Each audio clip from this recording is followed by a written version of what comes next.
Bismillahirrahmanirrahim. Assalamualaikum warahmatullahi wabarakatuh. Alhamdulillahirabbil alamin wa bihi nasta'in ala umuri dunya waddin. Wassalatu wassalamu ala asyrafil anbiya'i wal mursalin wa ala alihi wa sahbihi ajma'in. Rabbi syrah li sadri wa yassir li amri wahlul 'uqdatam min lisani yafqahu qawli. Amma ba'du.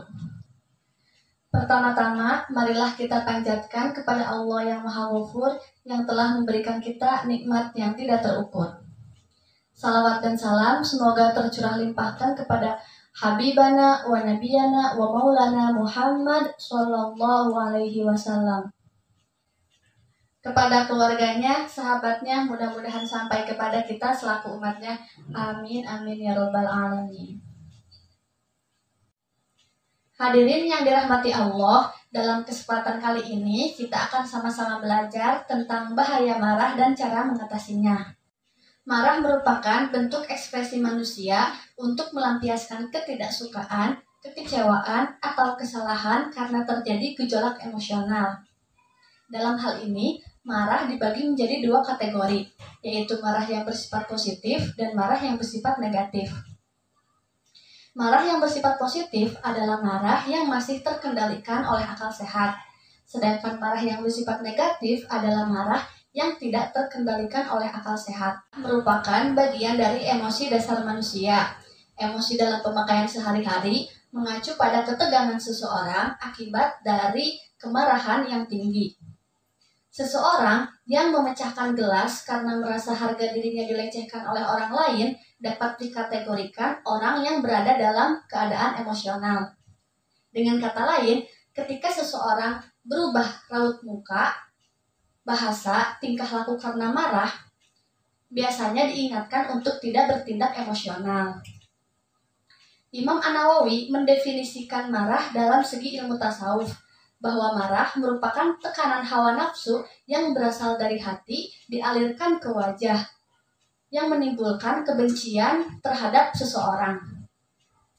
Dan Imam Al-Ghazali juga menjelaskan bahwa marah itu seperti gejolak api yang menyala-nyala, bergejolak, bergerak dalam diri seseorang dan dalam hati manusia. Bahaya yang timbul akibat marah yang berlebihan dan tidak terkendali banyak memberikan dampak negatif. Pertumbuhan darah sering terjadi, peperangan, dendam, atau bahkan permusuhan yang berujung pada pembunuhan yang mengakibatkan terjadinya ketidakstabilan bermasyarakat sehingga kehidupan menjadi terasa hampa. Maka sesuailah hadis Nabi SAW, barang siapa yang ingin selamat dari murka, janganlah marah. Larangan Nabi Muhammad SAW bukan hanya berdampak ketika itu saja. Jauh setelah itu, para peneliti menemukan bahwa nasihat tersebut sangatlah luar biasa. Para ahli psikologi menemukan bahwa marah adalah salah satu emosi dasar manusia yang paling menghancurkan. Jika ia tetap dipertahankan, maka akan menghancurkan kita semua dan orang-orang yang berada di sekitar kita. Para dokter juga mengingatkan bahwa marah akan menimbulkan pembuluh-pembuluh darah jantung menyempit secara ketat. Penyempitan itu selanjutnya akan menjadi serangan jantung yang berlebihan. Di samping bahaya jasmani, marah juga menimbulkan bahaya secara psikologi. Ketika sadar setelah marah, seseorang itu akan menyesal terhadap perbuatannya yang tidak patut. Rasa penyesalan inilah yang akan berdampak pada diri seseorang itu dan rasa bersalah yang berkepanjangan. Dari segi sosial, watak pemarah akan mengakibatkan terjadinya disharmonis, terputusnya tali silaturahim, persahabatan, kekerabatan, hilangnya pekerjaan, atau bahkan hukum pidana yang pada kasus yang berujung pada pembunuhan dan penganiayaan. Jika seseorang dimintai untuk sabar, tenang, santai ketika gejolak marah sedang memuncak, hal itu tidak mudah dilakukan atau bahkan memperburuk keadaan.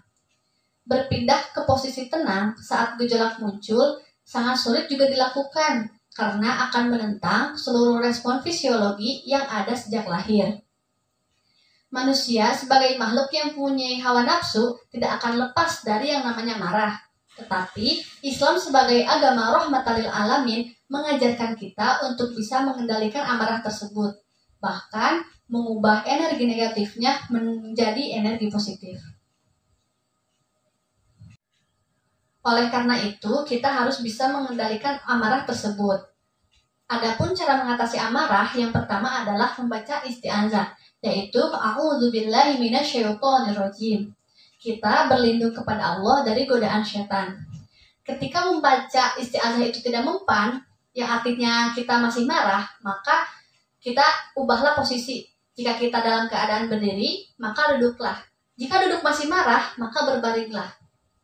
Nah, jika mengubah posisi itu kita masih marah, maka berwudulah. Nah, yang terakhir, ketika setelah wudhu kita tuh keadaannya tuh masih marah, maka mengingat Allah, memperbanyak zikrullah.